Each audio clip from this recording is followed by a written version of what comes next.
ब्रेकनंतर बुलेटिनमध्ये आपलं स्वागत। पंढरपूरहून अकोला जिल्ह्यातील अकोटकडे निघालेल्या एसटी बसमधील चालक आणि वाहकांना दारूच्या नशेत बस चालवल्याची गंभीर घटना घडली आहे। या प्रकारामुळे 37 प्रवाशांचा जीव धोक्यात आला होता।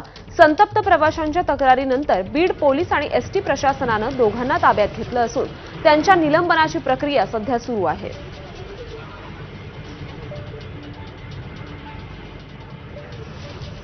आम्ही 1 महिन्यापासून पायी चालत वारकरी आहे।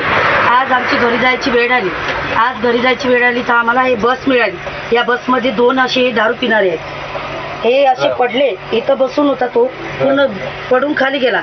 सगळे हा मुलगा घाबरला त्याला। त्याच्यानंतर आमची अशी व्यवस्था आहे की आम्ही बाहेर पण जाऊ शकत नाही, कारण सर्व लेडीज आहेत आणि बाहेर अंधार आहे, पाऊस चालू आहे। कुठं बसावं आम्ही? जर हे असंच करत राहतील तर कसं व्हावं या वारकऱ्याचं, कसं व्हावं या मुलींचं?